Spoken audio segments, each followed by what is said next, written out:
so much better. Okay. Thank you.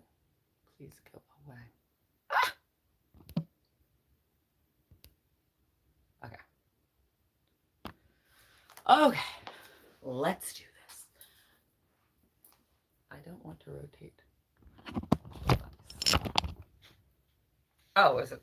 Oh, why? I don't want it to be that way. Ugh! Oh my god, why won't they let me be horizontal? Oh.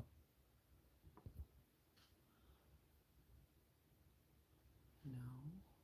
Okay. I guess I have to be this way. Because I have to be one. Hi! Welcome on in. For those who are coming now, welcome on in for those who are coming later. As it stands right now, I'm here by myself. But if you are catching this later, you will still get the reading you need, even though you didn't get here in time to ask a question. Perhaps you won't have to ask a question because you will receive an answer that you didn't even know you were seeking. And, fuck, I'm trying to look for my lip gloss.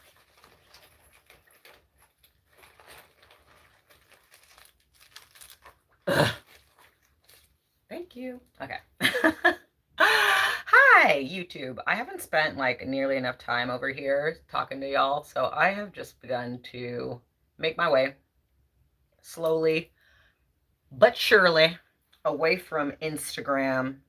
I am learning now how to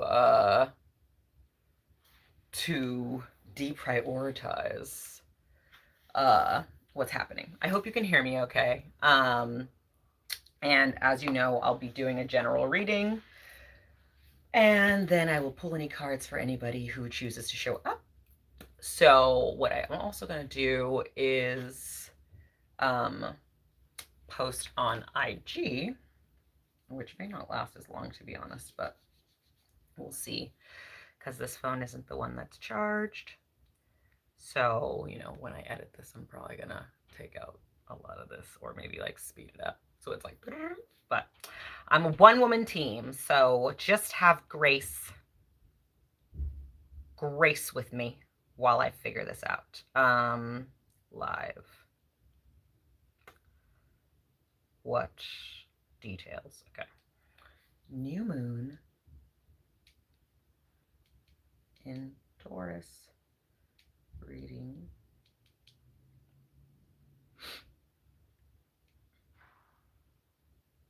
And is that all? And okay. Squish, squish, squish, squish, squish. And then last but not least, the last thing that I need to do is move the computer, go to YouTube, and oh, that reminds me. Okay, if I don't turn the vibration off, okay, we're good to go. Alrighty, I am looking forward to seeing what there is to see in this situation, in this dancery. Let's see who all wants to come. My channel. Let me join my own live so it's easy for me to mess. Oh, okay. That's muted. Great. Yeah, okay. I think we're good to go. Pretty much. Okay. Hello, welcome. If you have your question, you can put it in the chat. I'm going to do a general read, and then I will answer your question if you have one. Hi, IG. I'm here for you too. I literally have 3 cameras with me. I'm going to find the deck. You see this thing? It's like not even... This is how much the spirit is in the room today, that it wants to spin like that. I wasn't even spinning that. That was wild. Okay. So let's see who wants to come forward. Hi, welcome. I'm also on YouTube. The link is in my story. If you guys find YouTube to be a better means of getting this reading, I'm on YouTube as well. and the link is in my story. So if you want to get off Instagram and go on YouTube, the same thing is happening. I might even look cuter on YouTube. I don't know. You have to tell me.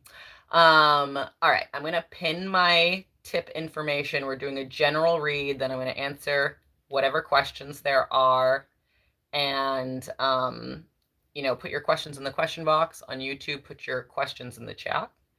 And don't be shy, motherfuckers. Like, time is of the essence.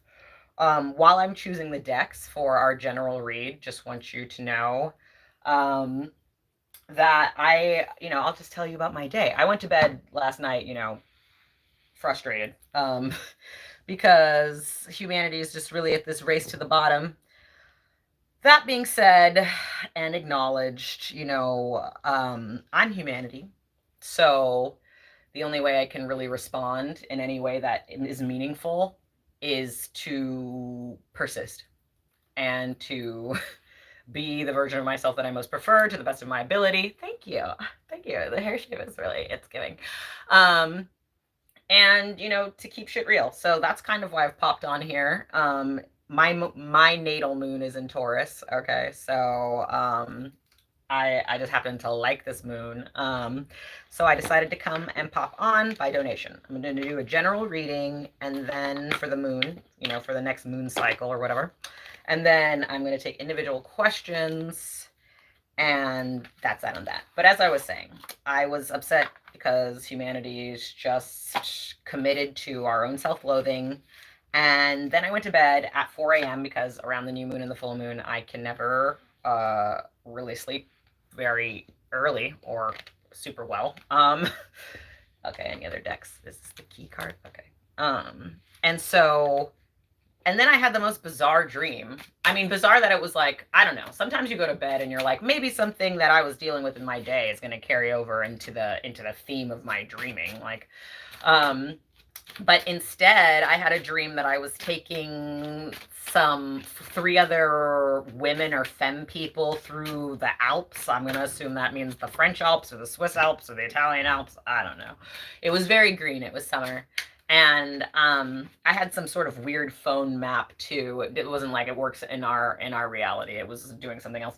But basically, in the midst of this like mountainous green, evergreen area, like there was these classical European stone steps that went up, and then I took this group up the steps, and I was like, oh, this is the location. It was like an amphitheater, like a Greek amphitheater for, this is the concern, the opportunity, the obstacle. Okay.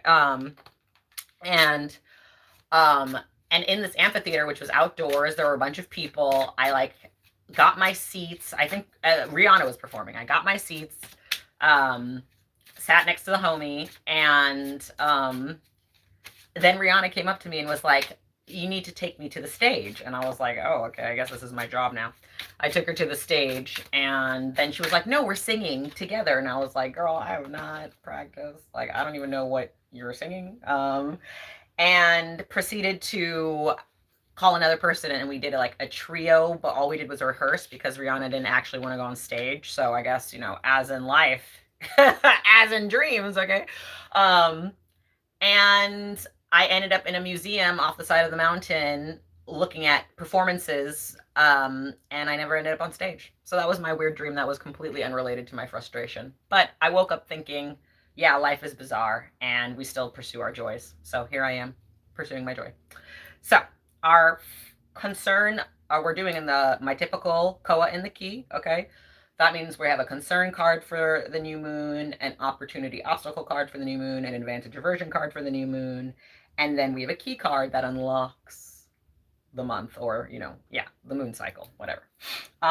Our deck for the concern, opportunity, obstacle, blah, blah, blah, is our old friend Visions in the Liminal Space. Visions in the Liminal Space.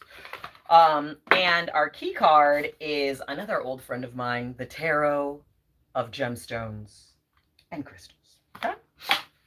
So, this is what we need to be aware of for this. Thought we were going to start off something light, but God. Okay, shit, I accept this. So, our first card is Rewritten History. Boom. How about that? And by the way, people on Instagram, if you go to my story, there's a YouTube link because I'm doing this on YouTube too. So I'm giving you options because I'm moving more over to YouTube because algorithm. Rewritten history. Okay. So rewritten history is not, it does not need to be a denial of history, actually. I don't know how you can rewrite history if you're in denial of history, because how do you know what you are or are not rewriting? Okay. You have to know history to rewrite it. Okay. And rewriting it doesn't mean lying. Okay. It means finding the meaning of something. I was saying, I got a message yesterday that like freedom isn't determined by like rightness, it's determined by trueness, right? So like there's not a way to be free, there's not like a right way to be free, but there are true ways to be free. And I say that because there's a lot of binary sort of casting and projecting that takes place, where it says like, if you are not on the right side of whatever the argument is, then you will not be free or you will not be true. And I think that there's no way of denying that existence has created a enormous number of opinions and perspectives that we may or may not agree with. And so I don't think this is about a rightness or wrongness. I think this is about being true. And when I mean true, I mean like, if there's anything that you believe is okay or that you are sanctioning that is taking place in the world that you would not have done onto you, then you don't believe that shit is true. Okay? Because if you believe something is unequivocally true, like cosmic law, like the ultimate, then you would surrender to that thing too. So I just think that when we see rewritten history for the new moon, it's like, first of all, you need to know the history so you can rewrite it. And then you need to rewrite the history in a true way. It's not about looking good. It's not about being perfect. It's not about pleasing everybody. It's about being authentic. That's what true means to me. It means this is who I am now. Now, it doesn't mean that your truth will not change, your true will not change.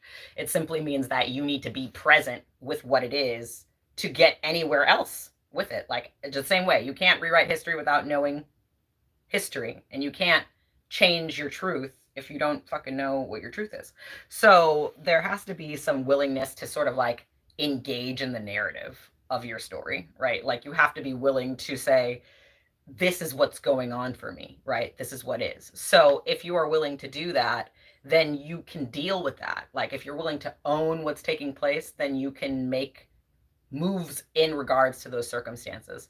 I had a client earlier today, and something that I really enjoyed talking about was, you know, we don't go to a dry riverbed in winter and wait 4 seasons for water, right? There are several reasons that we don't do this. One, we know that that river is not the only source of water in the world, okay?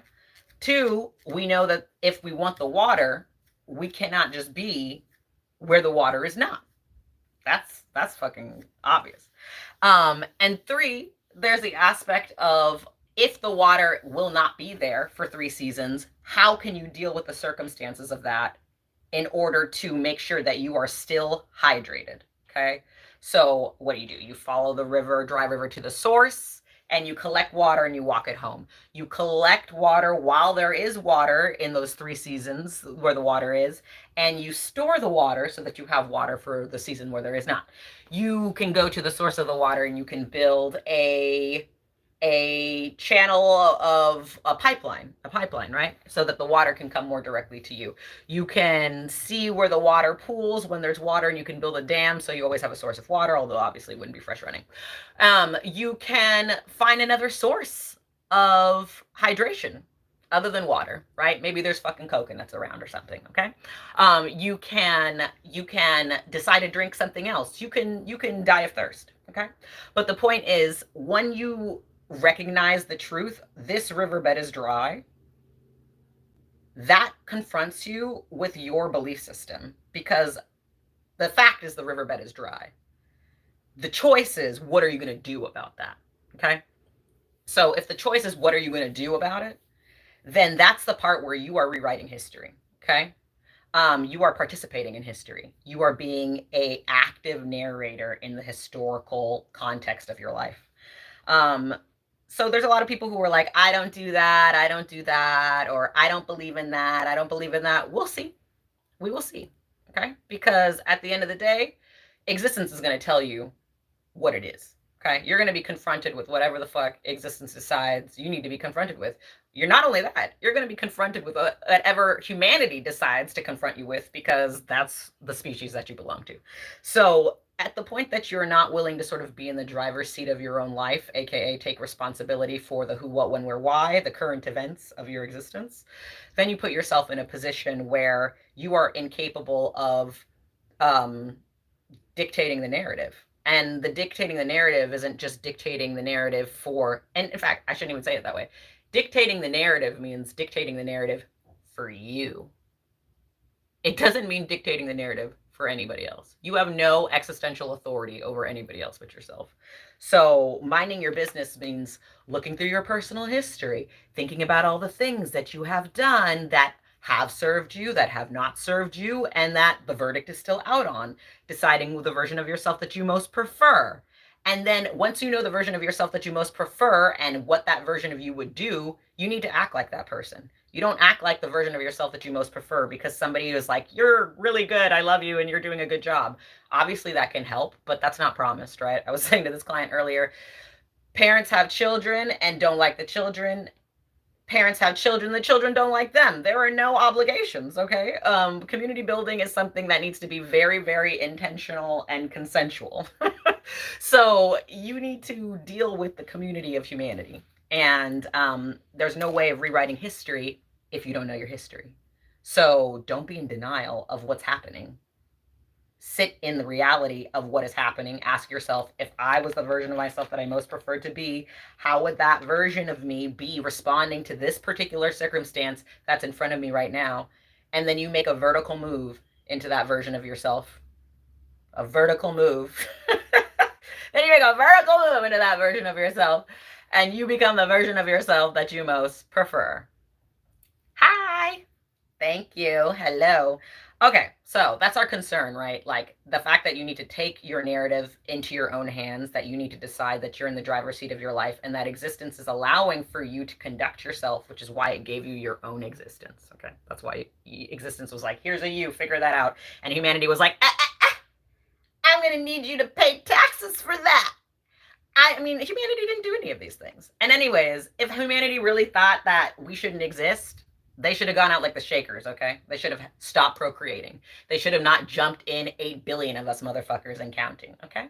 So now that we're here, we must deal with what is, okay? And that is what I'm here to help you do. So how do we deal with what is? What is the opportunity or obstacle here? Let me see if the cards have changed, and they have, which I love. So let's shuffle again. What is our opportunity or our obstacle? Oh, is this even still the deck? No. Okay. Well, let's see.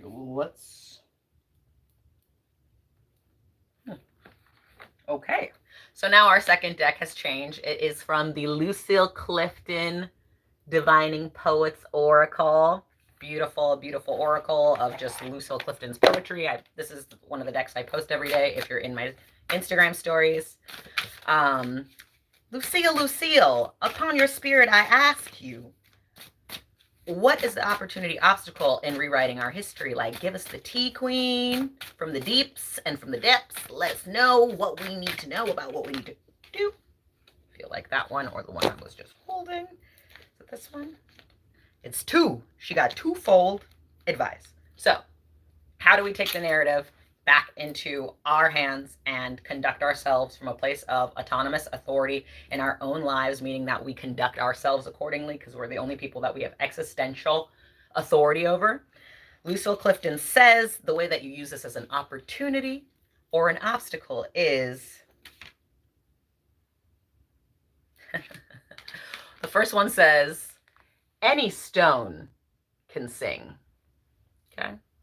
Any stone can sing. which is funny because the second card, and let me make sure it's still the same card. It's not. Okay. Wow. Look at this thing. Not even. I'm still. This shit is like on fire today. Okay, that's the only card. Okay, is there another deck? Is there? Okay, there's another deck. Guys, I have like 30 decks, so just give me a second to. Oh, the deck of character. That makes sense. This one? Okay. So, any stone can sing. Let's talk about that first because that's what I meant about the rightness and wrongness and freedom. You know, people are like, at this point, it's so fucking polarized and binary that people were like, I only want the right people to be free. I don't know, guys. Like, all of human history has been leaning towards sort of a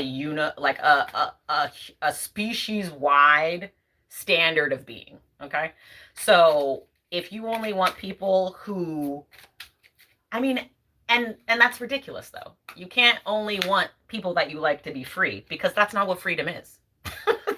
Freedom is not I control who gets the nice things. That's not freedom. That's control and oppression. So if you're at the point where you're like, only the good people deserve to survive, I don't know if you're the good people.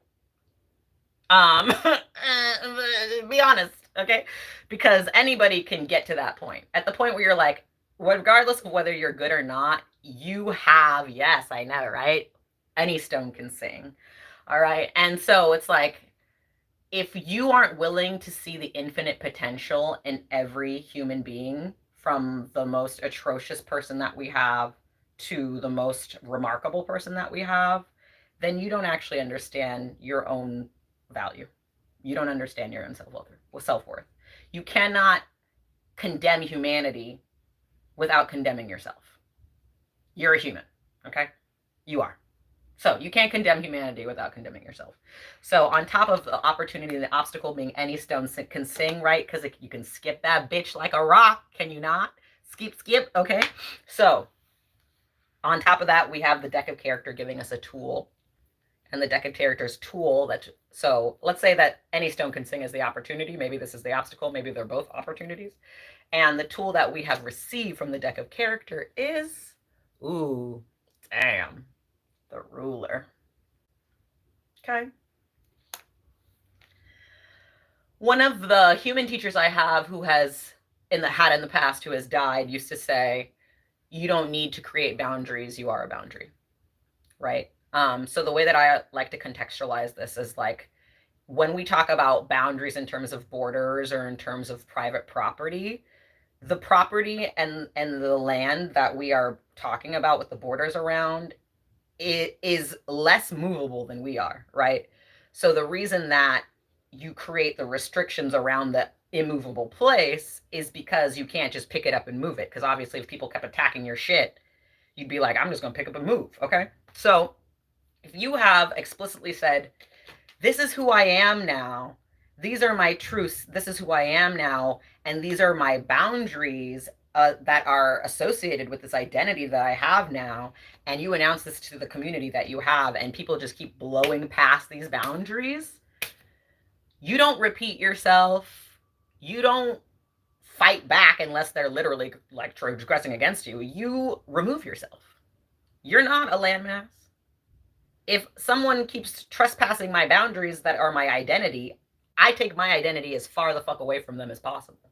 Because how are you going to understand that it's a boundary if I keep sticking around when you trespass against it? If you trespass against it and it's a boundary, I remove myself so that you can't trespass against me again. Now, if that person starts to think, oh, what happened to you or whatever, then you can say, remember when I told you that was a boundary and you heard me say that and then you disrespected that boundary? Yes, I remove myself as a result because I can trust myself to know my boundaries. I can't trust you to know my boundaries. So I removed myself, right? Or as my Aunt Helen, the Belizean, likes to say, if I see someone I don't like, when I see them, they won't see me. Okay, so she's saying the moment that she turns a corner and somebody that she doesn't like, that she sees them, she's like, I don't need to be where they are. So I'm gonna be somewhere else, or I'm gonna make myself scarce. Right? She's not cultivating any relationship with where that person feels they need to be. Yes, Aunt Helen. Okay, yes. Okay, okay. So she's someone who is basically like, why would I put myself in a position that I already know I don't prefer to be in? Is it that I must insist that I do the thing while the other person is doing the thing? And is that really me understanding my boundaries? Because if you're willing to transgress your own boundaries, you are the problem. Okay? You are the problem. You're your main problem because you're the one conducting the ship. So when I see ruler, it's like, what? Know what your boundaries are, and then enforce them. But enforce them by going where people already respect your boundaries. Again, this is for people who have autonomy and mobility to do so. I'm obviously not talking to anybody who's in a severely fucking intense situation and does not have autonomy of their body. Okay, but if you do, and let me tell you where you do.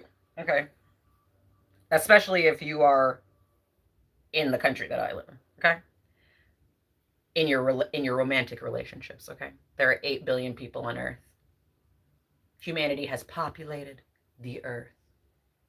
Humanity does not need your romantic relationship. We're not waiting on bated breath for you motherfuckers to figure it out. We don't need your children. We don't give a fuck about your love. Okay, you're not Romeo and Juliet. You're not Bonnie and Clyde. I hope the relationship is good for you because you're choosing it. Okay, but I don't need you to be in that relationship. I don't need it for you. Okay, so if you're in that relationship, it better be because you want to be in that relationship. Is someone is somebody requiring you? Is it an arranged? I mean, if you got in an arranged marriage, I'm not talking to you, obviously, but I'm saying if you are choosing someone, choose them intentionally, willingly, wholeheartedly. Blah blah blah. Yard people are here. I'm going to close my window. Okay, so and by the way, that's also true in a less flexible way for your work. Okay, if your people at work are disrespecting you, don't appreciate your labor, you're the one saying, nobody else will hire me. This is the best it can get. I must settle for the atrocities that are enacted upon me, the macro and microaggressions that I experience every day at this job, because this is all that existence has provided for me, and I have nothing, better to work with. But you're deciding that that's the boundary, because the evidence of that is that other people believe other shit, and existence allowed for them too. So if you see other people being like, I'm not going to go where I'm not wanted, and as soon as they realize a job is incompatible, they figure something else out. Why can't that be you? The reason it can't be you is because your beliefs won't allow it to be you. So like your beliefs are the issue, right? Your boundaries, your sense of self-worth. So the opportunity and the obstacle is, one, to know that you are infinitely worthy of having an affirmed life where you are accepted for who you are as a person,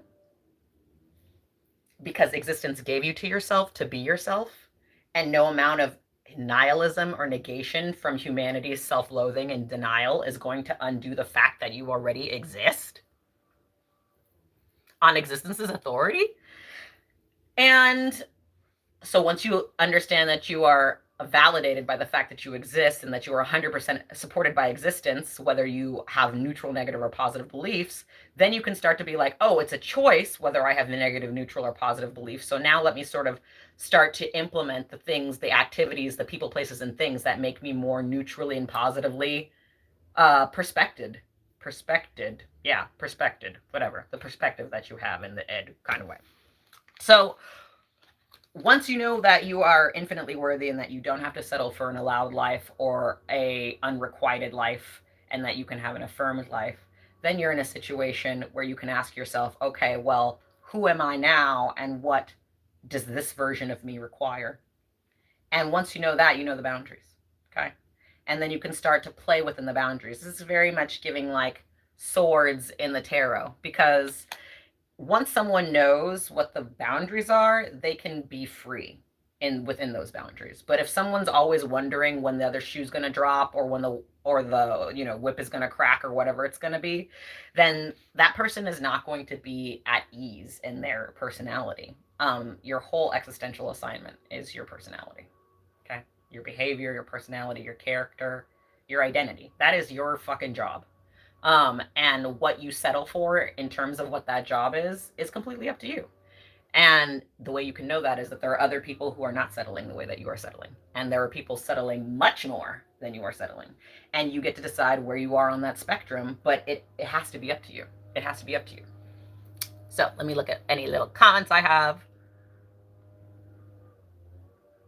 Where I will be where I am. I don't care if you're here. Gotta say though, it doesn't feel great. But so your response is when someone you don't like has entered into the same sphere as you, you hold space because you want to be there. But that's what matters, right? Like you have to decide, do I care more about being in this space than I care about disliking that that person is also in this space?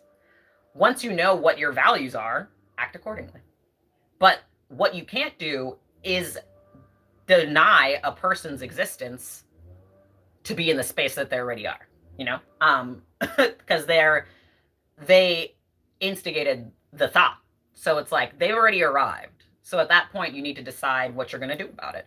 And some people won't just sit there. Some people will be in that person's face and be like, you need to get the fuck out of here. And you can do that if you want to. But I'm just saying, like, if that's not what you went there to do in the first place, why are you going to let somebody who does the least have you out there doing the most? Why would you do that? Why would you do the most for someone who does the least? So, last but not least, we have our advantage aversion card. What about my character is helping or hurting me in this situation? I was seeing if the card wanted to change, but it doesn't, which is just funny because of what the card is. So, what about my character is going to help me or hurt me in this situation? Just double checking. Do you want me to change? Okay, fine. Is Season of the Witch. My people.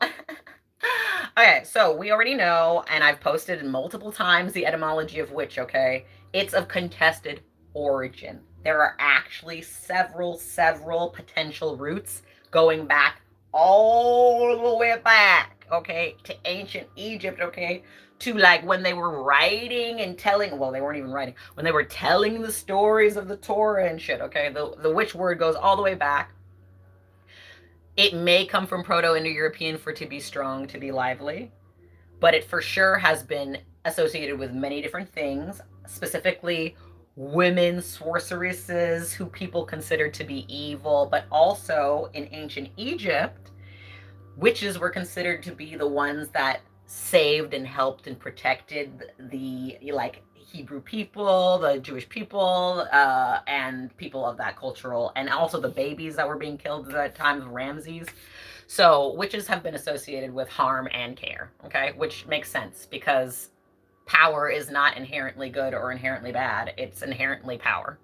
And you get to decide how you're going to conduct that power, your own personal power, whether you're going to conduct your personal power towards the behavior and the existence that you most prefer, or whether you're going to conduct yourself in your power towards the behavior and the experiences that you least prefer.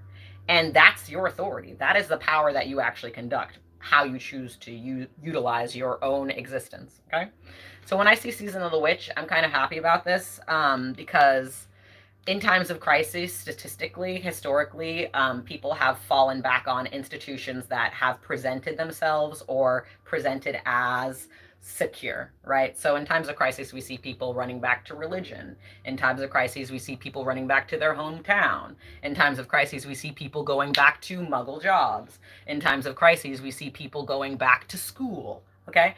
But there's no amount of escapism that's going to help you avoid reality at this point. Like we're not at singularity by any means. And honestly, I don't know that AI, when it becomes autonomous, would even have us. Okay. Because if I had if I could access and store and like, and computize all of known human history as a machine, the last thing I would do is stay on a planet with humanity. I'd be like, you guys are fucking psychotic, and I am going to use all of my existential energy and power to develop some sort of machine that will take me away from you because y'all don't know what you're doing. That's what I think AI is going to do. But let's say that we're at this point of singularity where technology is accessible enough that a majority of people are in positions where they can sort of discover things for themselves or through the grapevine of other selves that they know may know certain knowledge, okay? So why I think this is significant is because, have you drunk water today? This isn't water, but have you? Take a sip. Go ahead, hydrate. Okay, so with the season of the witch, though, this is a time where deciding for yourself what you believe is more possible than ever, right? There's so much less gatekeeping that is possible for knowledge, to the point that North Koreans can get information if they want to, right? Like people in the most oppressed situations. Now, I wrote a poem yesterday that I will not be able to share with you because it's on the phone that I am on Instagram. But the opening lines of the poem were, how do you arrest a whole nation? Okay? How do you arrest a whole species? How do you grab humanity by the collar of its depravity, right? Like, you cannot make people have integrity, but you can have integrity and you can show the value of what integrity does, right? Not only in making people feel more comfortable, not only in making you be more sane, but also in you being able to hold and provide space that is anti-oppressive. Okay? So if you have character and if you have integrity, you have everything that existentially you are required to have. If humanity is in denial of itself, which it is, there's not much that you can do other than change yourself and lead by example that's going to give humanity any other good reason to change. Like, a good thing sells itself, right? So that's why when you see a very talented person, you're attracted to that, right? Or when you see someone who's very informed and has pulled themselves from one reality to another, you're like, I can trust that because I saw the actual progress. I saw it with my own being that such a thing is possible, right? So when you witness that and when you notice that, that's integrity. Now, integrity can be compartmentalized because that's what humans do, okay? So you can have integrity as a musician and not have integrity as a husband. You can have integrity as a capitalist and not have integrity as a human being. But obviously the most reliable people are the people with the most comprehensive integrity intact, which means that they are not contradicting themselves, okay? That they are not undermining themselves, and that they are actually at peace or good with themselves enough to not harass or molest any other person, okay? That's possible. I promise you that's possible. So, that season of the witch, my people are coming out the motherfucking broom closets, or whatever you want to call it. My people are arising, and by my people, I mean the strong and lively motherfuckers.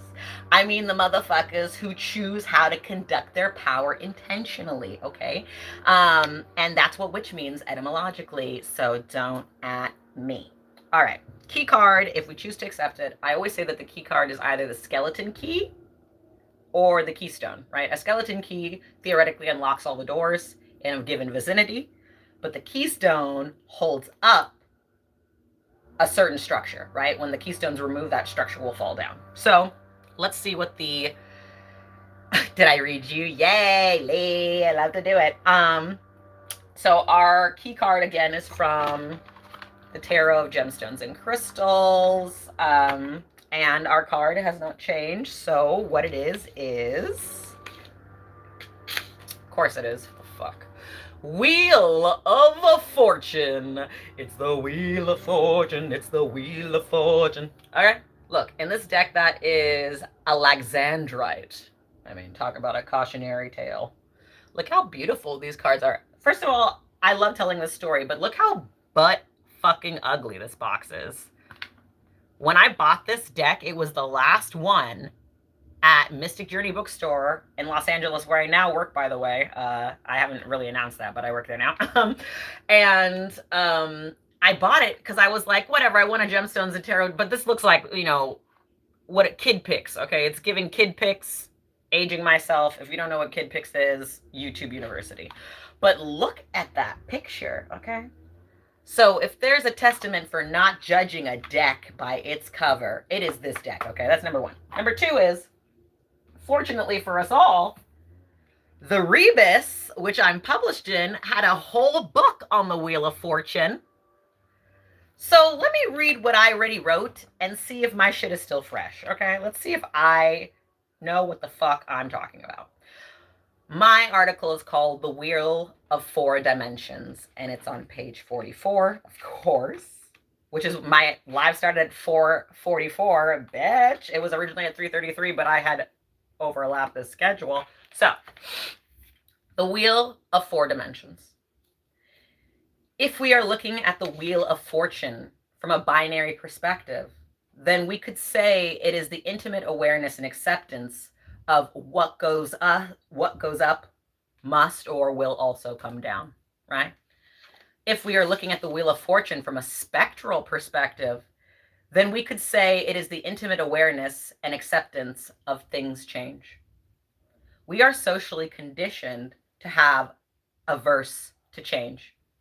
Things that are seasonal are largely categorized as an inconvenience and as something that is presented as a luxury, not to be beholden to, right? Oh, tomatoes only grow during this season. No, have them every season of the year if you can afford to, right? Even though we know fruits, herbs, and vegetables only grow in certain seasons and in such quantity, we have created a society that has inconvenienced nature at large so that we can now buy things all year round in whatever quantity we desire. In nature, which is what I call nature outside of humanity, because obviously nature made us, so we're nature too, okay? But I call OG nature, okay? So in nature, which is my name for nature at large, since we humans are also nature. Look at me explaining look at this, bitch, integrity. Did I not tell you? Okay, so in nature, rejecting any part of it as essential brings imbalance, okay?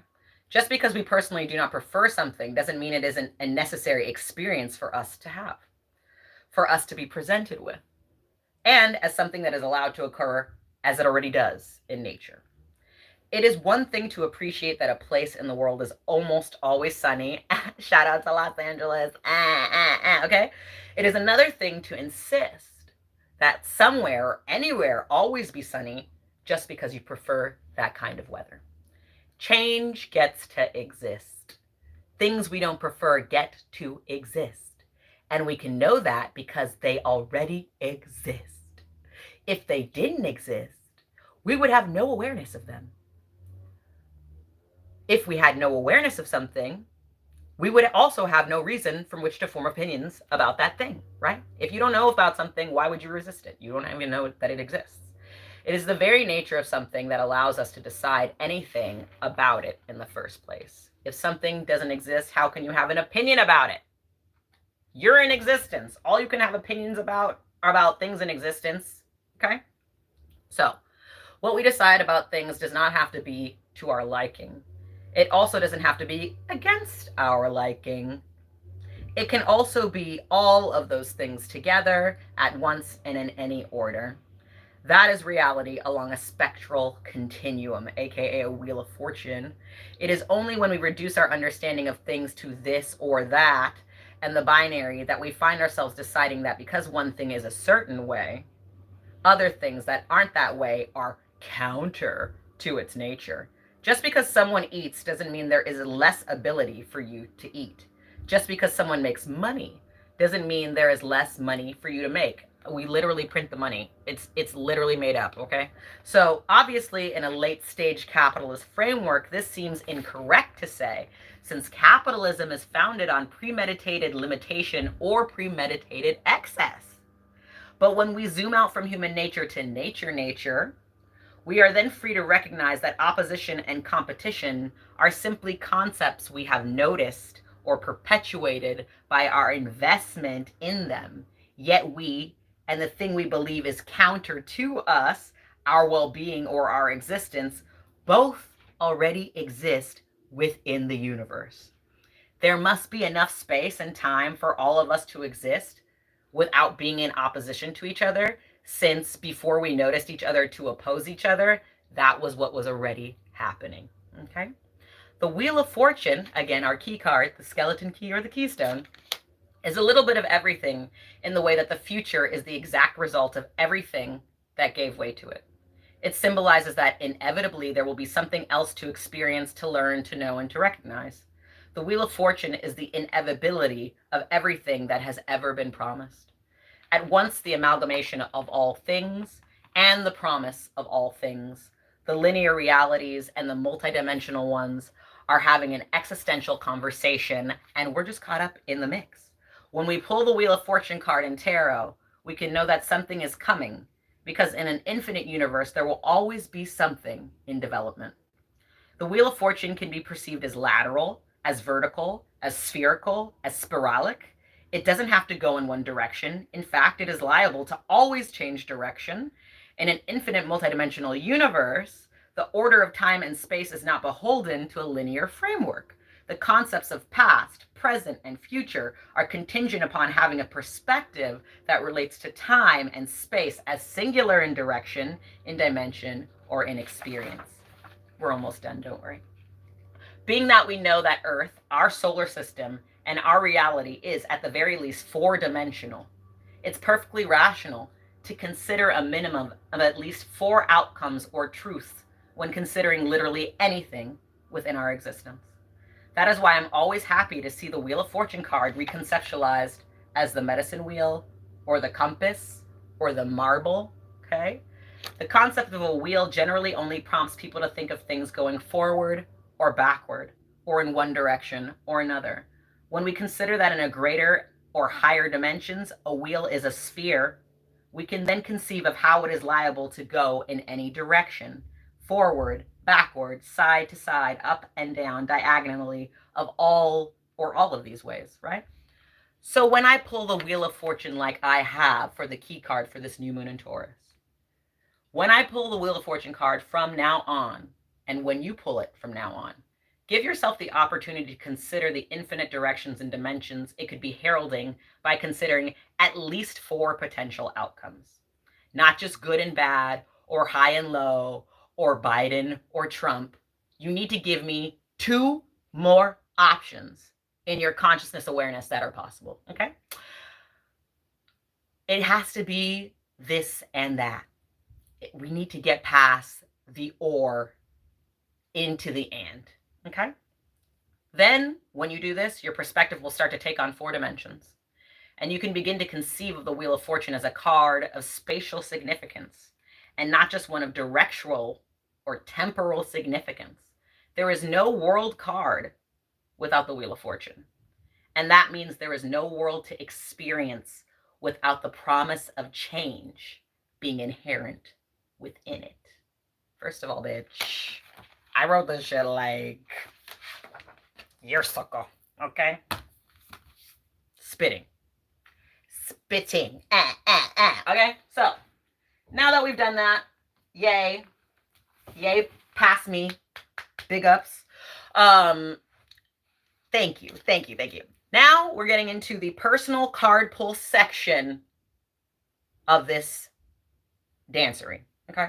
So if you're on the IG, you need to put your question in the question box. No one has put a question. I love that you guys just sat here and listened to me. That's so generous. And on YouTube, which I'm so happy to see gang over here, please drop your questions. Of course, you can always ask Lay of the Land, or LOL reading, right? Which is existence, tell me what you want me to know, okay? But, this is tip-based. If you're the brokest bitch in the universe, you don't have to send me a tip. If you can afford to send me $1, you can send me $1, okay? But the point is, get your questions answered. If you have them, get some insight if you want it.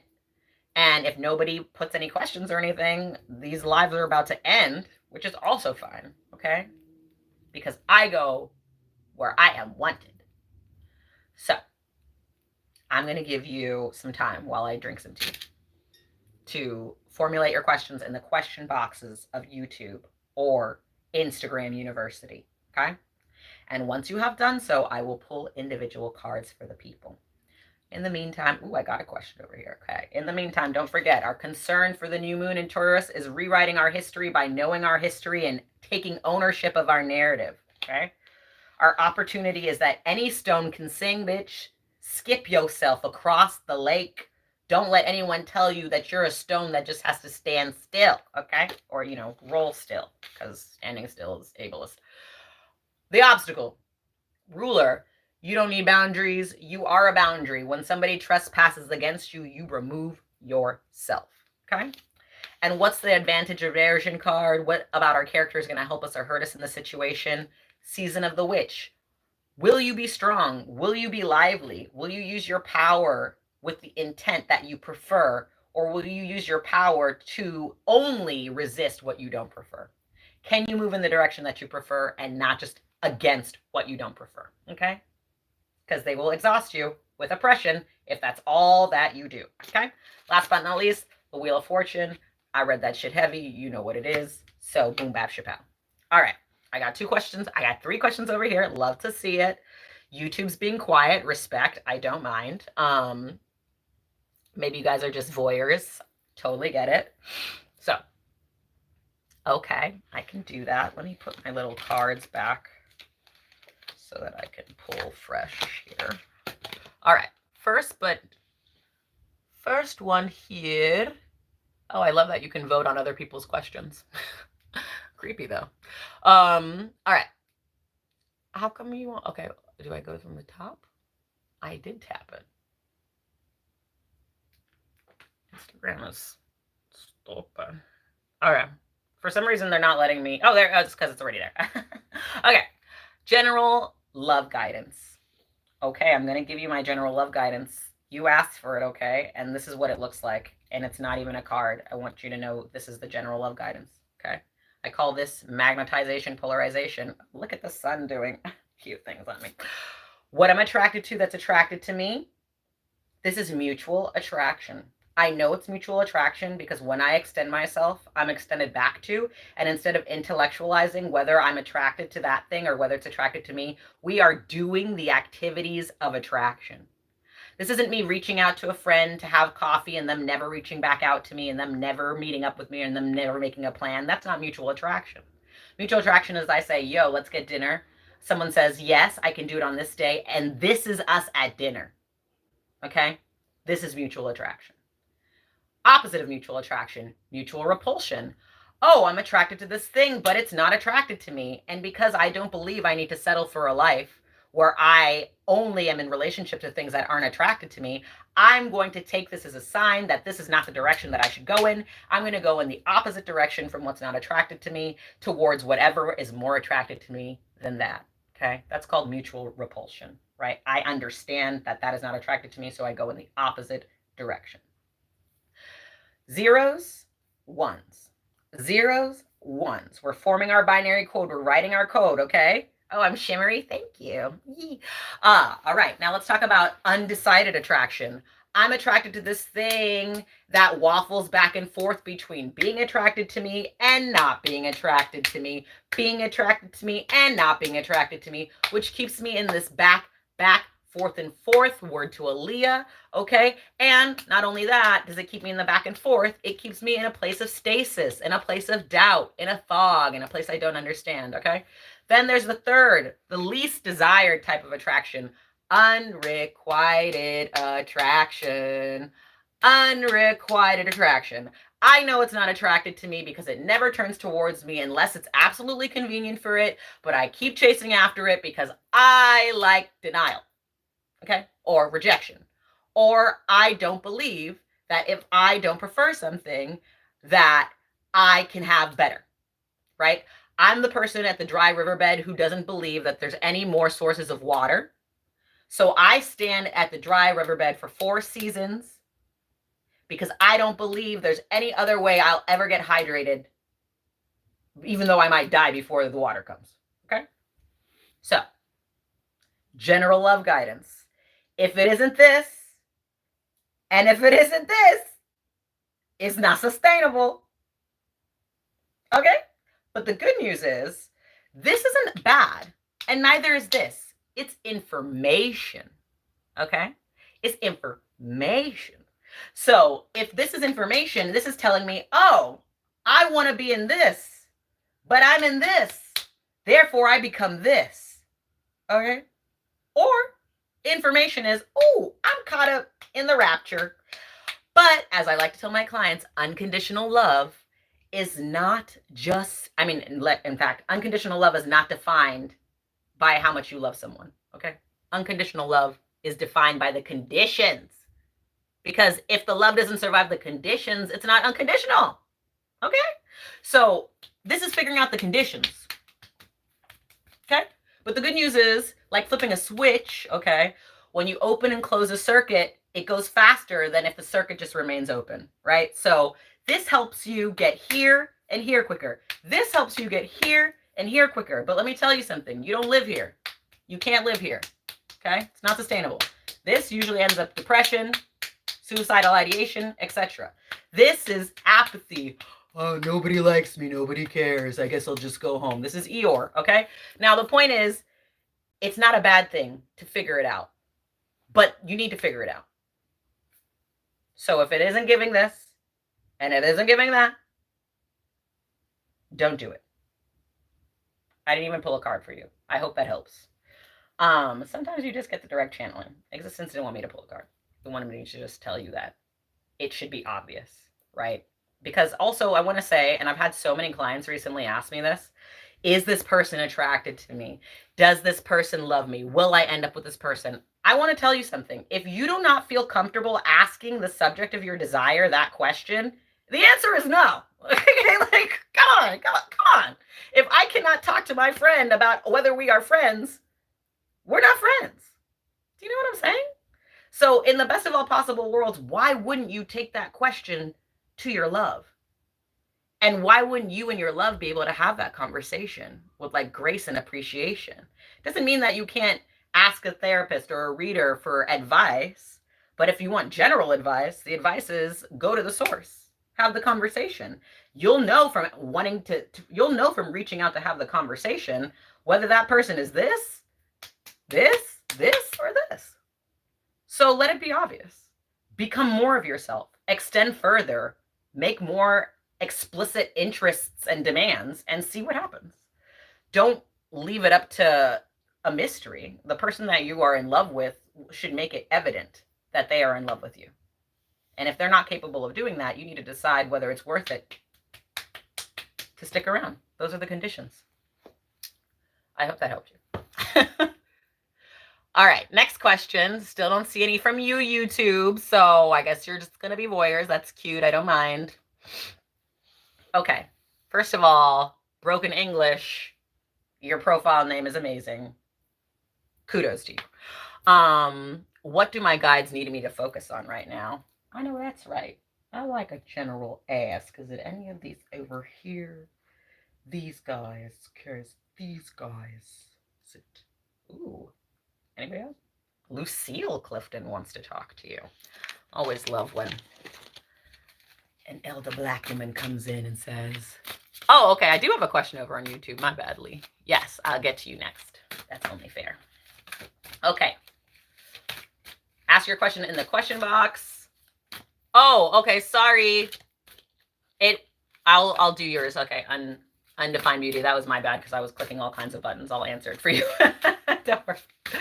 And if you have questions, put them in the question box. Ooh, your card popped out. And YouTube, I'll let you know my tip information in a minute. But Instagram, you have my shit there. All right. So broken English with one of the best profile names in the game. What do my guides need me to focus on right now? And Lucille Clifton says, oh, I love this one. Rounder than the moon and far more faithful. Rounder than the moon and far more faithful. So what are you faithful to? What work calls to you? When you're doing something else that you don't prefer to do and you're daydreaming about what you prefer to do, what are those things that you're daydreaming about? Because those are the things that you should focus on. I'll give you my main example because it's just it's over my life like a cloud, okay? Because I just won't get off my ass and do it. Every time I do the dishes, every time I'm doing something, I'm like, write the book, write the book, write the book. And I don't just sit down and write the book. So if that keeps coming up to you, call the person, visit the place, apply to the program, do the thing. That's what you need to focus on, right? So whatever you're already faithful to, whatever already like brings you joy, because also think about like rounder than the moon, then far more faithful. Okay. The moon is faithful every 30 days. Okay. Every 30 days, the moon is hitting you with faithfulness. It's giving you what you expect. Okay. Oh, you know what they're talking about. Okay. So Elder Lucille Clifton said, rounder than the moon and far more faithful. And also, obviously, your emotional intelligence cannot be denied, okay? So emotional intelligence is at least a 5-step process, in my opinion. Step 1, you feel away, because you're human. You feel things. That's required. Step 2, you recognize you feel away. Even apathy is a feeling, okay? Pride is a feeling. Violence is a feeling. So you feel away. Step 2, you recognize that you feel away because you're the only person inside of your consciousness awareness. You need to validate your own feelings, okay? Or else you're going to gaslight yourself. Step 3 is recognizing that you feel away because you don't gaslight yourself. You ask yourself, who are the people, places, and things that were involved the last time that I felt this way, okay? Once you know the answer to that, step 4 is to ask yourself, literally stand in the mirror or point at yourself and say, do the me of now, do I like feeling this way? Answer the question, because it's step 5, you have to take an action, okay? So if I don't like feeling that way, then step 5 is I invoke less of the people, places, and things that make me feel that way. If I do like feeling that way, I invoke more of the people, places, and things that make me feel that way. But the point is, I use all 5 prongs of my emotional intelligence to be decisive, not to be indecisive. So once you've done the checklist, if the things that you're faithful to do not help you feel the way that you prefer to feel, don't be faithful to them. That's what I got to say about that. I hope that helps. Okay. Now I'm going to do Lee's question, and I'm going to go over here and do undefined beauty, and then I have another YouTube question, and then I'm going to come back to the last ones on Instagram. So you said, any insight bringing in some cash money like yesterday? Okay. Who wants it on this? Okay. So Lee, in another time, actually, I have your information. So what I'm going to do after this is send you the actual information from the I Ching. This is an I Ching oracle. Now that I'm actually studying the I Ching, I realize that like this is not how you really do the I Ching. You either have to have coins or stocks, and you need to build your own hexagrams. But this deck is going to work because it's good. So, and so I will send you what the actual hexagram information is from my book after this. But for now, let me talk to you about this. We have number 29, okay? And that is, oh, Lord, okay. This is also why I'm going to send you the big write-up, because I think that this is not descriptive enough, okay? It said 29, K''AN, so Khan, I don't know how to pronounce it. And its English title is The Abysmal, okay? Above water, below water. Let's talk about it. It says, water upon water, danger follows danger. Water flows until it meets an obstacle or is contained. Here, water is met only with more water, and its essential abysmal nature is compounded. It is crucial that one stays true to oneself when challenging circumstances follow each other. Repeat that for you. It is crucial that one stays true to oneself when challenging circumstances follow each other. A time of testing proves the soul's worth. Sincerity brings success in the end. Okay, this is the tough love, because I also, by the way, when I actually cast the hexagrams, I cast this one for myself, okay? So, because I need money yesterday too. So let's just be very clear, okay? Like, first of all, when it says a time of testing proves the soul's worth, and it's crucial that one stays true to oneself when challenging circumstances follow each other. let me tell you what challenging circumstances have followed each other, okay?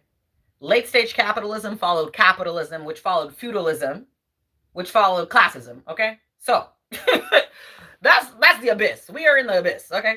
So there's the fact that there's no amount of individual excellence at this point that's going to save anybody from the existential reality of the fact that certain systems aren't sustainable, right? That's why even the richest people that we have on earth are trying to get off the planet. Now, obviously, if you've watched the show Expanse, which is on Amazon, Bezos, so I don't know why you haven't done your fucking research.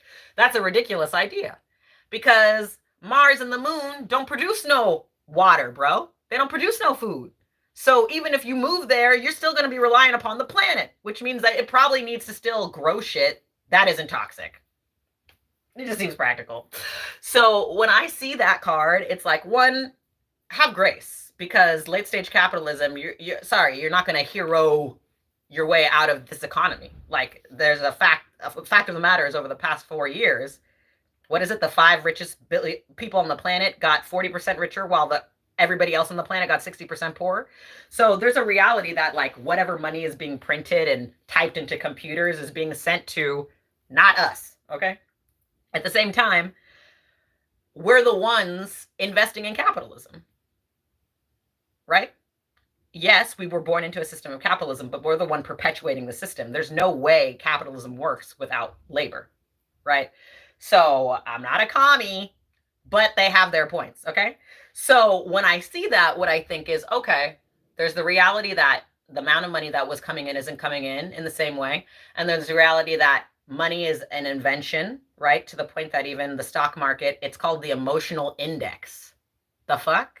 So it's just about your feelings. That's how you're gonna use your money, based on your feelings. Yes, it's emotional. So you also have to think about your other resources. One of my teachers says the other resources are communication, imagination, community, gifts, of course, barter and trade, okay, time, energy, right? So one, it needs to be a far more communal time of building networks of people who are in similar circumstances and who can pool information, knowledge, resources, and even just like hold space. Okay.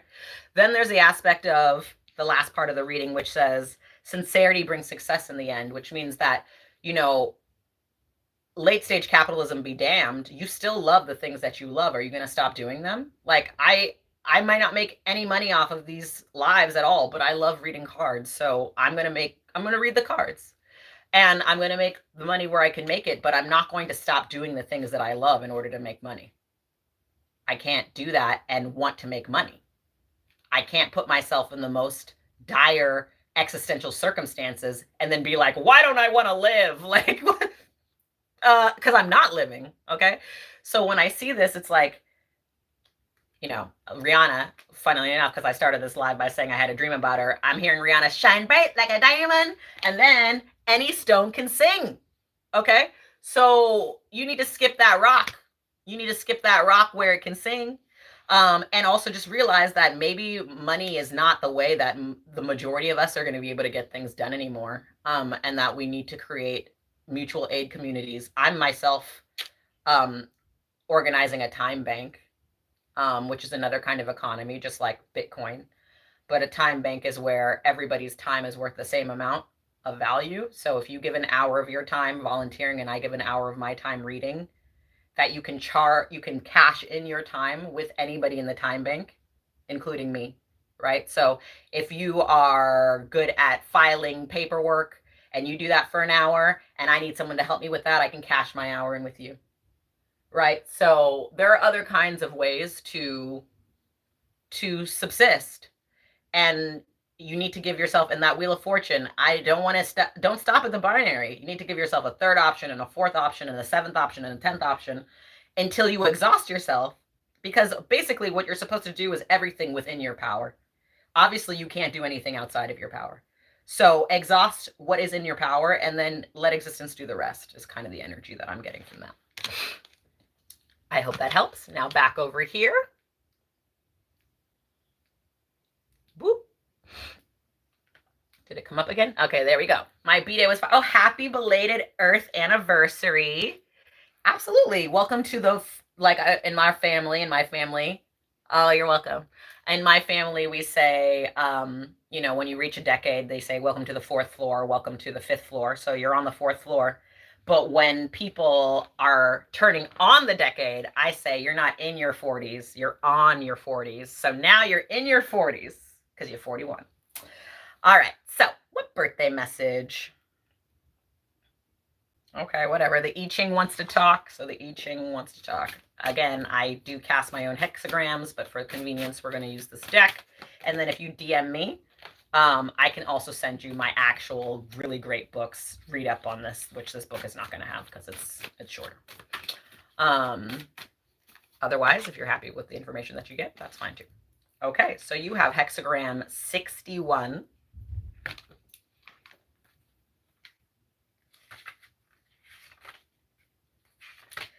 And this is advice for your day, and it says that I went too far. Ooh, 61. Chung Fu, inner truth. Above wind, below lake. Wind over the lake. Look below the surface.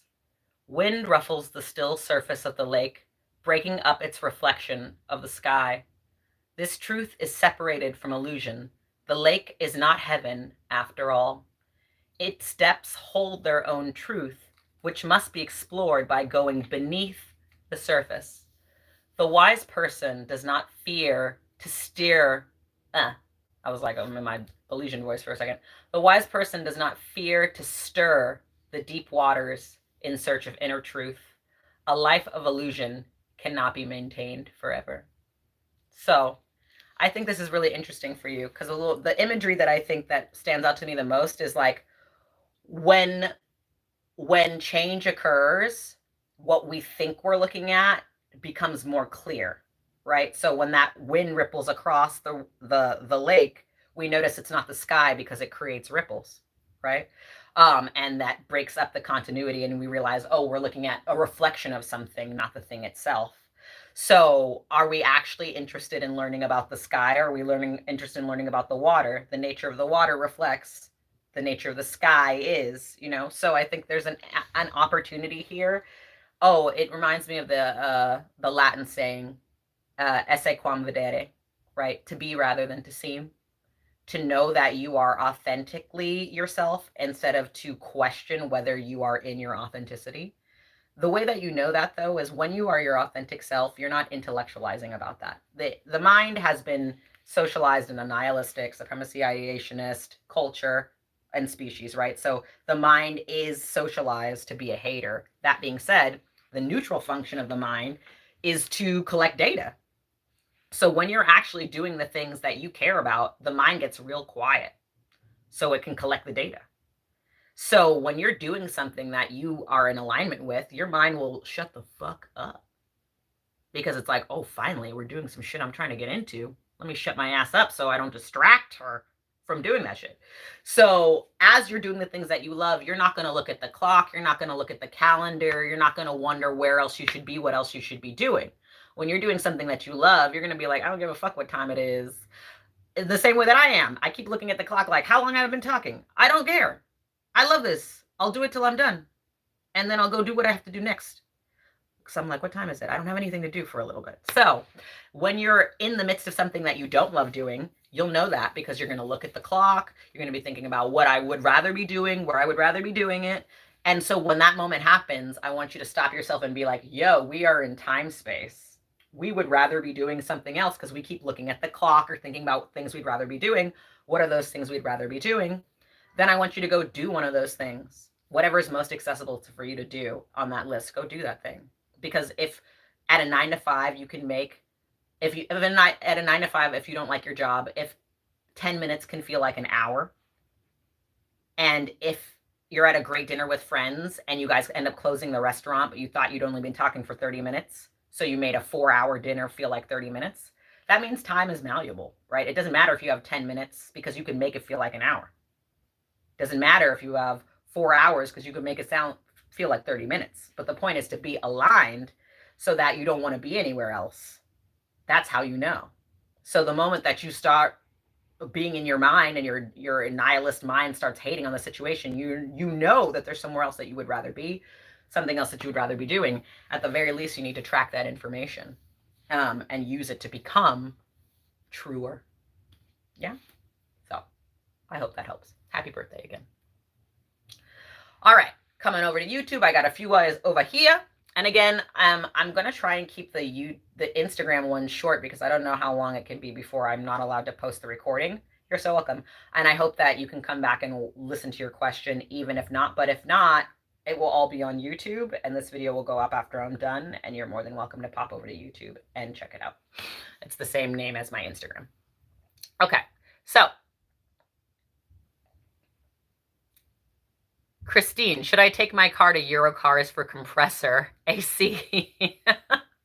This is like one of the most specific questions and also ironic questions because I don't drive. So I can't actually give you any practical advice here. I can only give you impractical advice. But let's see. The deck of characters is willing to answer this question, so let's ask.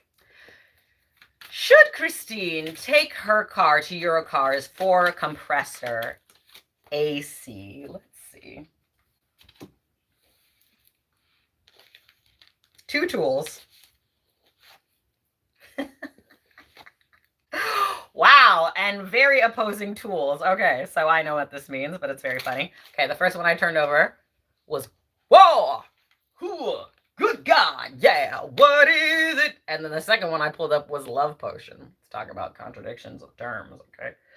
So I want you to know that you need to make the decision that's the most convenient and practical for you, but that doesn't just mean the cheapest, okay? You obviously, the easiest way for you to know whether you should take your car to Eurocars for compressor is to look at Eurocars reviews and see if anybody says they fucked their shit up, or robbed them, or kept their car for a lot longer than it needed to be kept. Because why, like the path of least resistance is looking at what's already there again, right? I can't magically tell you whether they're going to be good for your car or not. I can tell you to go check out whether they're good for cars. But what I can tell you also, though, by doing War and Love Potion, that this is about like your willingness to be in the feelings that you have, right? Like there's to make the decisions that you want to make from the feeling instead of asking somebody how you should feel, right? Like your car needs to be fixed, right? So you need to do that for whatever price that's affordable from the person with the most integrity, which doesn't mean that, by the way, you're not going to, oh, wrong card, that you're not going to deal with complications along the way, because from what I've understood about mechanics, it's always going to cost you more than you intend. Isn't that the same thing that happens with contractors and construction? That they're always going to give you a low quote and a higher bill. So at this point, choose the one that makes the most sense, affordable wise, integrity wise, and roll the dice. Again, I don't have a driver's license, so take that as you will. All right, next question. Okay, I'm going to do an Instagram, then I'm going to come back for Love Lioness. Then I'm going to do an Instagram, and then I'm going to come back for you, Lauren. Okay, that's the plan. All right, lay of the land. You got it. Lay of the land, blah, blah, blah. Any of y'all? Okay, we're already out here. I don't know why the I Ching is spitting today, but it is. Maybe it's because that moon in Taurus, you know, we like tactile things. What can I tell to vegan cam? It's a lay of the land. Okay, you got hexagram 59. Again, if you DM me, I will send you the official write-up. Right now, I don't have that at my disposal. I just have the little oracle write-up, not the book write-up.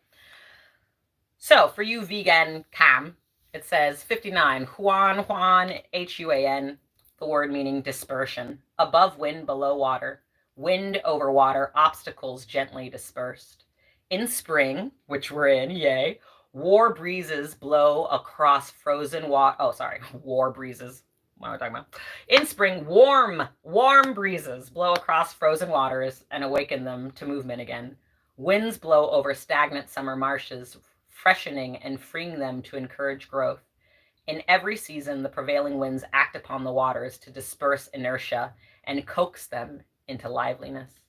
When one wants to motivate others, subtle persuasion may be more effective than brute force, right? I love that one, right? Like, lead by example. This is better for you. Let me show you why it's better for you by showing you how good it is for me, right? But also not trying to lead people who don't want to be led. That is absolutely the path of most resistance. Like, if a mule is going to be stubborn, or like when a camel doesn't want to walk, there's very little you can do about that. The camel's just going to sit its ass down and let you struggle. But if you walk away with all the things the camel needs, it may follow you, right? So this is very much giving this conversation. This,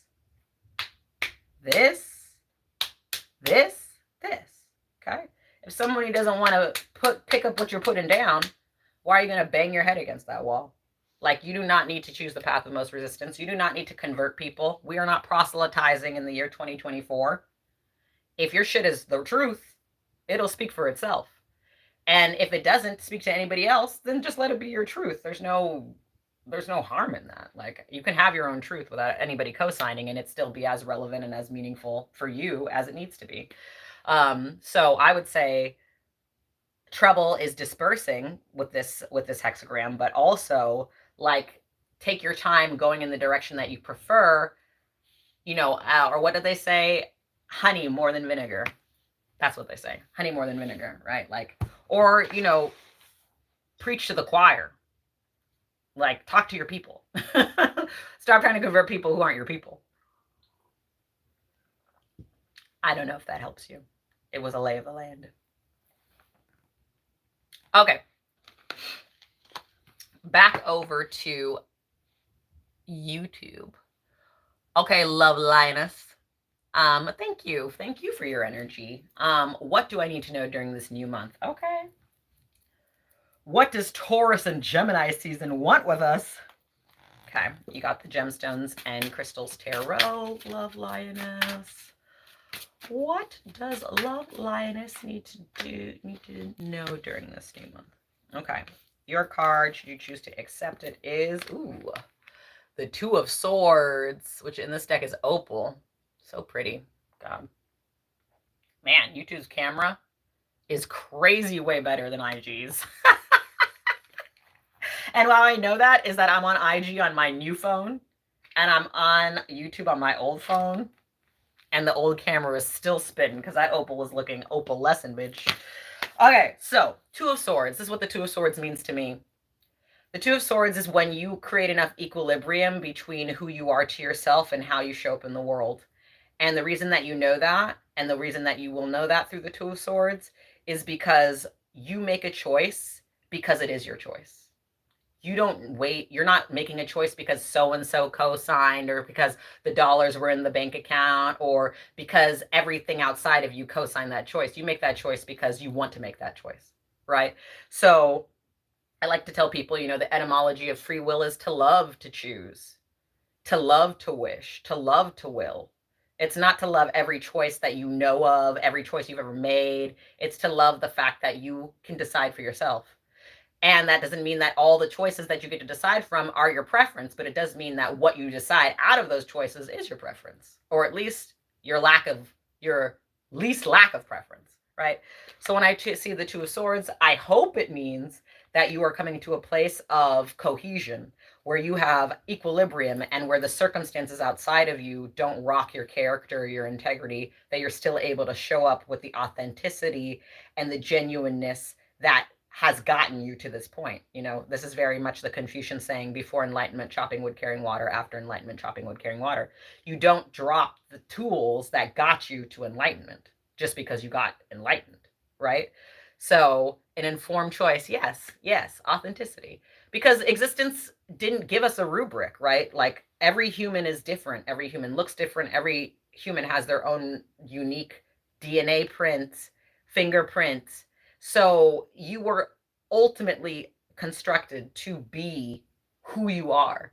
The question then becomes, well, who am I to myself? you know, then sometimes with the Two of Swords, we can get up in this intellectual conversation where we're like, oh my God, I can't be in charge. Like, what? Who? Why would anyone do this to me? Like, why must I be in charge of myself? That's the God power. Like, why do people want power but not want power over themselves? What does that mean? What is that? Why? What would be the point of that? How can you even have power without a self? How can you have power without a perspective? Right? Oh, yay, good. I'm glad I confirmed your guide's message. So, integrity for the sake of integrity, character because it is your character, love because you love.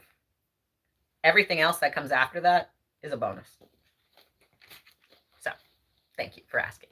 All right, I'm coming for you last. Lauren, popping back over to IG. Got a few more questions. Okay. Oh, I think your third one illustrated got through. Don't worry. Okay, so page. A message from my guides for this new moon. Happily. Okay, we're pulling from the homie Caitlin Grania's deck. Their deck is called the Offerings Oracle. The box is a little beat because it's been in my spiritual bag with all the chalk, but the deck is cute. Okay, so what does Paige need to know from Paige's guides for this new moon in Taurus, my natal moon, my cute little natal moon? Ooh.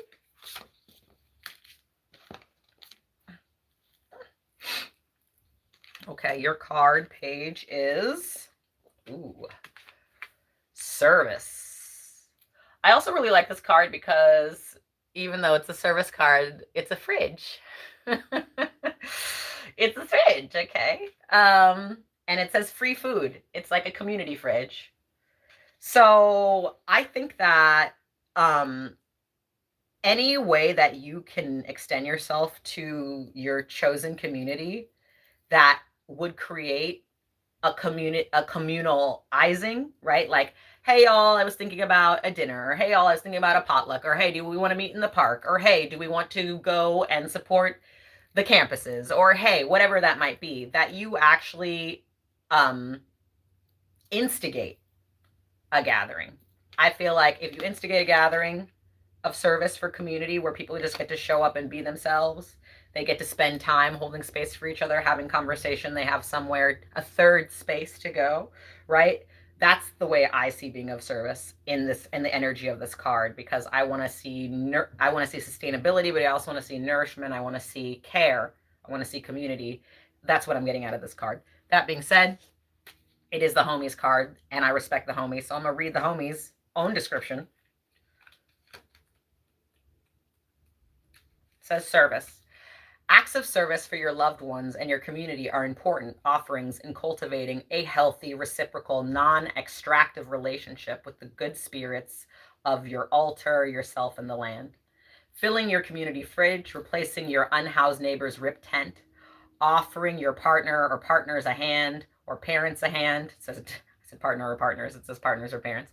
Offering your partner or parents a hand, donating to mutual aid funds, volunteering for your local grassroots organization, advocating for those in need, offering your skills of services for free, or even donation. It works, right? I'm here by donation, right? Are just a few ways to be of service. Sacrifice of our time and energy for the benefit of our community and loved ones is a spiritual practice. You better speak on that, Caitlin. Let me just read that one more time because it's a fact. Okay. Sacrifice of our time and energy for the benefit of our community and loved ones is a spiritual practice. So go do the work of the altar of your community. Ask your community what they need and see who can provide. Make a message board where everybody can say, I need this, and someone else can say, I got this, you know? We are really all we have. So we should probably get to doing that. Having each other. Yes? I hope that helps. All right, I got 2 more questions. I got one from the YouTube University, and then I got one from IG, and then we're done, and I'll post this, and you guys can run it back if you want to, and go frolic in this good new moon energy. You're so welcome. So, Lauren, you said having trouble letting go of a relationship I really believed in. I know that magnetization, polarization helped you then.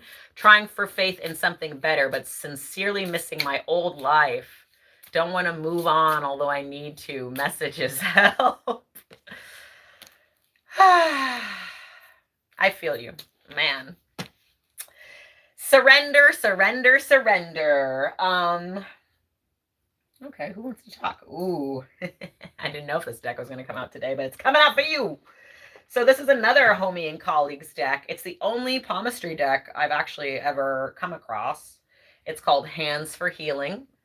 It's by the homie Nicole Nazera. And it has both palmistry information and general shamanistic information. I believe she's Ethiopian and Irish. So she has both of those lineages. Oh, thank you so much. Oh, I totally forgot to put all my donation information in my YouTube. So let me be responsible real quick and do that, guys. Give me 2 seconds of grace. In case you guys want to send me a few ducats. Cash App. Is that how it says? No, it's a square. Oh my God, I'm not even remember this. I'm just going to type it in the old-fashioned way. So I'm going to go and try and copy and paste it. So Venmo is at Sanyu. Oh my God, why are we in capitals? Sanyu Estelle. And Square Cash is $Sanyu. And PayPal is Sanyu at SanyuEstelle.com.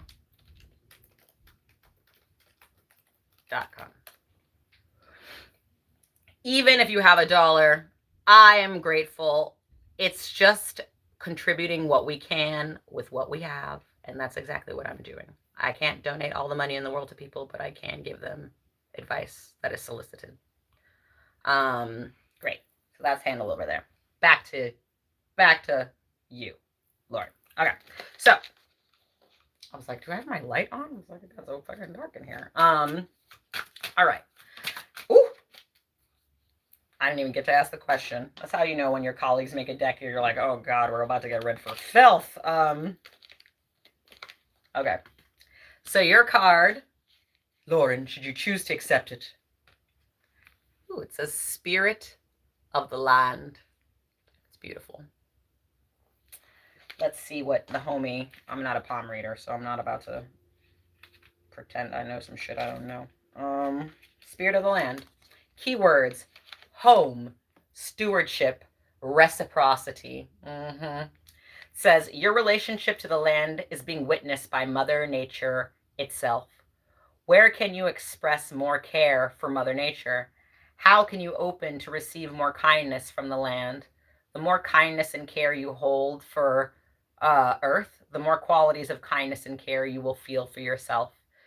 And it says if it's reversed, you have forgotten your home. The longing you experience has more to do with your relationship to the world rather than to some specific person or group. Oh my God, I have to read that again because that was a fucking read. The longing you experience has more to do with your own relationship to the world rather than to some specific person or group. Give thought now to how you want to set up your home both inside your heart and out in the world. Shamanic journey advice from this card says, how did my ancestors work with the land where they lived? And then ask yourself, if you receive this card, what on the planet do I feel most at, where on the planet do I feel most at home in my own skin? I think that's so important for you specifically. I don't know why I'm pointing to Instagram. You're over here. I think that's so important for you specifically because one of my teachers says location is a quality of a thing. Change the location and you change the thing. So you of LA and you of New York and you of Mexico and you of Cambodia are different yous. And until you go to that place, you will never know why you are called to that place because you will never be the version of you who arrives there to be called upon. So in times of doubt, I do think that this card is really good, especially because it's about, nostalgia for a version of you that no longer exists, a world you no longer live on, a relationship you're no longer in. Then we need to cultivate the relationship that we are in. And at the very least, that's your relationship with Earth, okay? So finding out where you want to be the most, finding out how you want to exist in that place the most is what you can do, okay? It doesn't mean that you're going to bull over these feelings. Like, you have those feelings because they're real. And because they're holding for you a prototype or an example of what you ultimately want for yourself. But the difference between what happened and what's happening now is now that you know that and you want that for yourself, you will not settle for anyone who is not offering it back. Right? So the point is more or less to allow that thing to be the prototype, but also realize it's no longer extending back. So it cannot be a future or a sustainable aspect of your life. Like it's kind of, one of my teachers calls it the science of the obvious, right? You need to let things be what they are. That's unconditional love, right? Even unconditional love for this person is saying, okay, I'm not for you anymore in the ways that I was. And because I want you to be happy and I want to be happy, I wish you well. And by the way, bitch, in wishing you well, I wish myself well. In fact, I wish myself better than well. Okay. But you saying that mostly because, and I say this all the time, I pray that all my exes find the most amazing relationships, because if they do, ain't no way I can. Ain't no way my exes can find better relationships if I can't find a better relationship. Because with a lot of my exes, I was the better motherfucker in the relationship. And by that, I just mean I had more integrity than they had.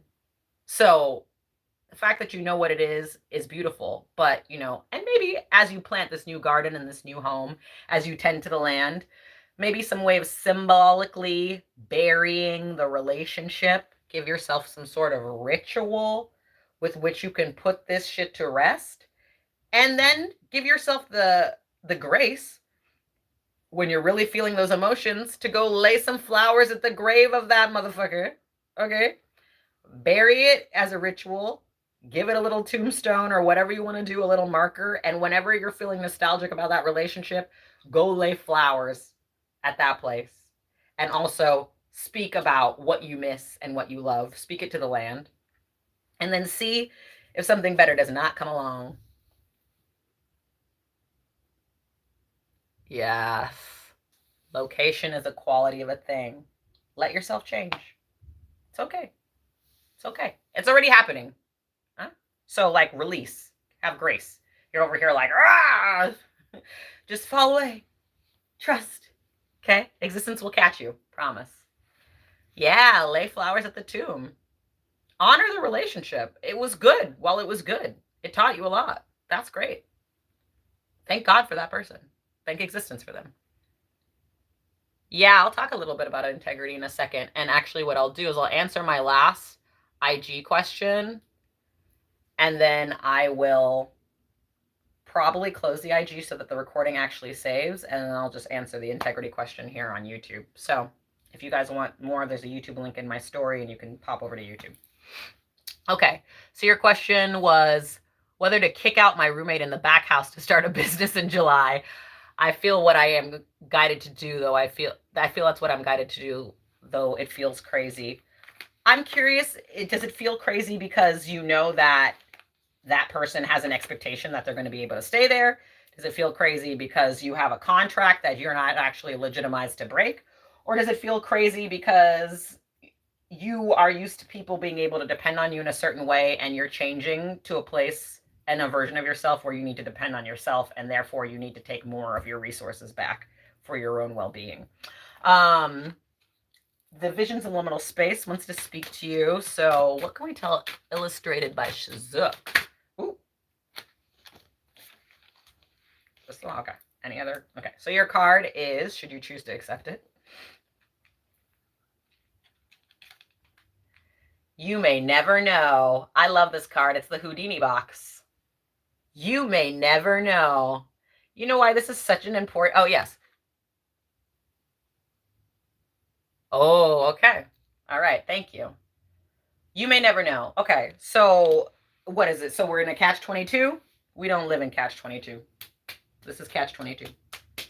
If this person needs a certain amount of time that you guys can agree to, that's great, because that will give you time to build up your self-confidence muscle, and also maybe like prep for them moving out and you having to have the materials that then allow the business to roll into motion. There's probably a window of time where that can overlap.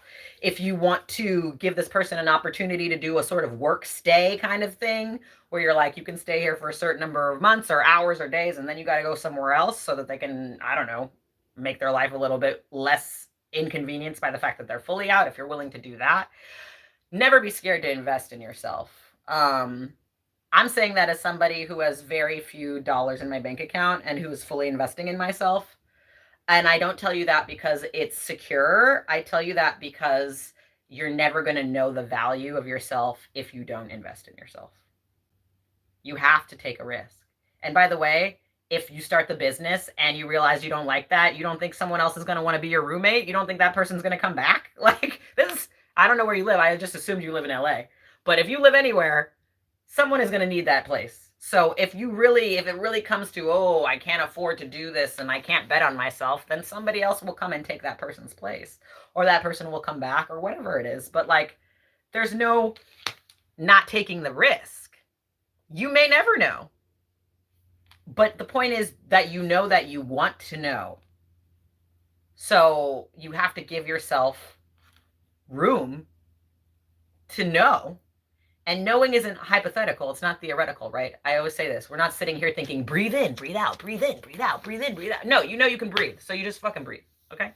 Or you don't think, I'm lifting my arm now and I am covering my mouth. No, I know I can do that. So once you know something, yeah, through osmosis. Otherwise, like, okay, I'll give you this example, right?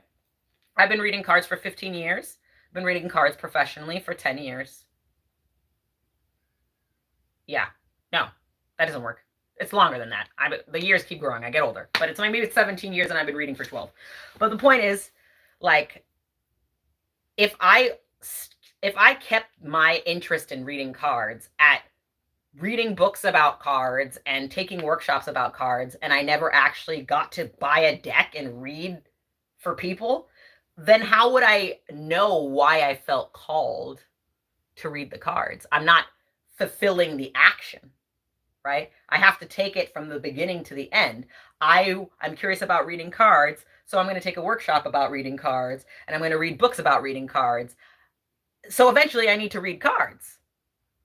Otherwise, my interest isn't in reading cards. My interest isn't in reading about cards. Okay? Which is fine too. That's fine. But that's not what I'm actually interested in. So is your interest in starting your business? Or is your interest in thinking about starting your business? Because it's okay to be in the interest about starting your business point. That means planning, development, contingencies. But if you're at the point where you actually want to do something, eventually, what do they say? Get off the pot or shit. It's that kind of thing. And it may never be convenient for you. And it may never be convenient for somebody who needs housing for you to bet on yourself.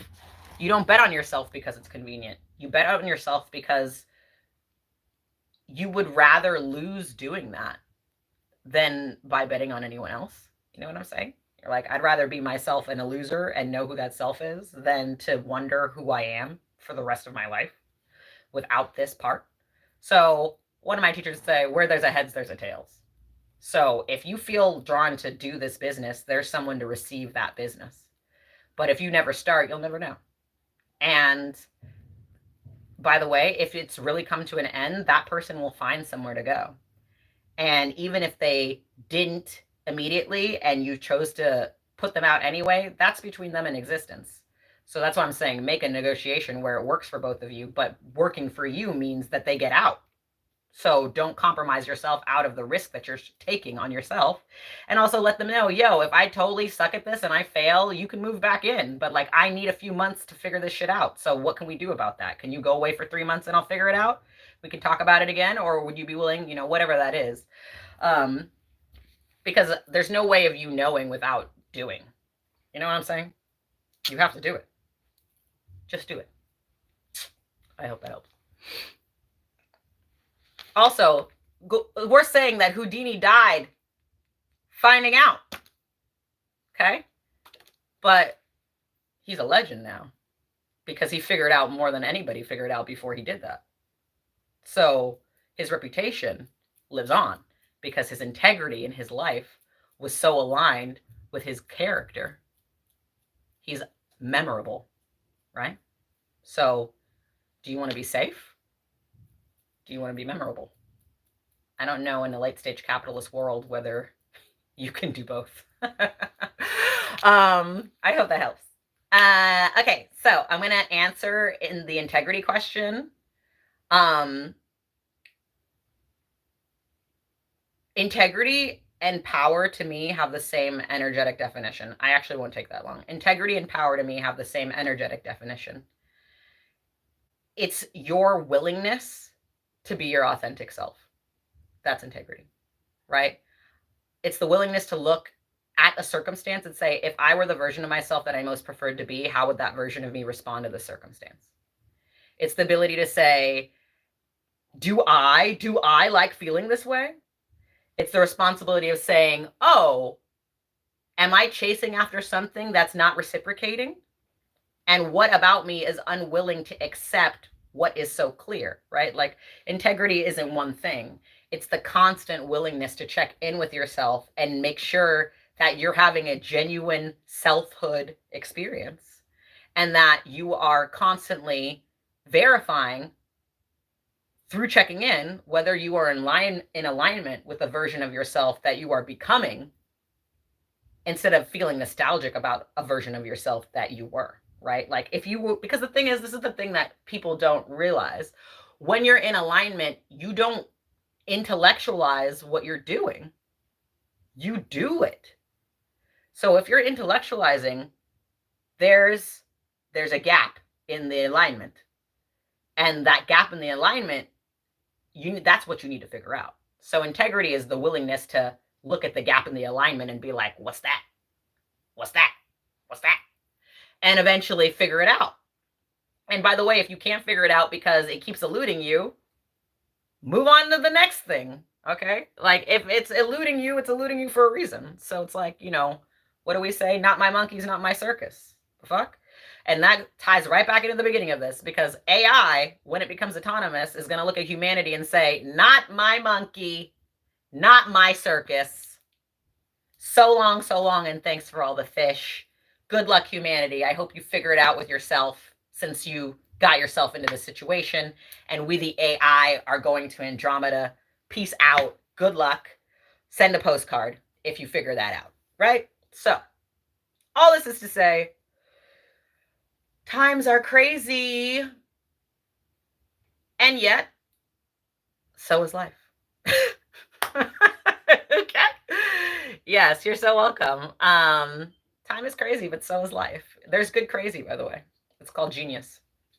So be good crazy. And what does super ready mean, illustrated by Shizuka? Yeah, I was like, what does that mean? Until I'm super ready. Until there's no doubt in my mind, aka when I'm on my deathbed and I'm like, damn, I should have done that. Is that when you're going to be super ready? You need to tell yourself, what does super ready mean? Is super ready a number in my bank account? Is super ready a number of supplies for my business? Is super ready a number of months to prepare? You need to make a definable, quantifiable definition of what super ready means. It's not supposed to be this ambiguous thing out there. It's not a feeling. You don't just feel super ready. Risk is something that you take with it. You can't risk without taking the risk with you. So yeah, give yourself time to be super ready, but that can't take forever. I'm talking to myself. I need to write this book. So love to you all. You see my information pinned there. I'll post it in the posts, in the posts, when they're posted. I thank you for your time. I thank you for your lives. I thank you for your energy. And, I encourage you to be resilient, even if that means having enough grace to realize that, you're incarnate during a crazy time, and that's going to require you to get a little crazy with it, but in the most affirming and loving ways possible. Okay. I'll see you all sooner or later. Happy new moon. Bye. Thank you. I'm happy to help. Bye, y'all. Much love. Bye. Bye.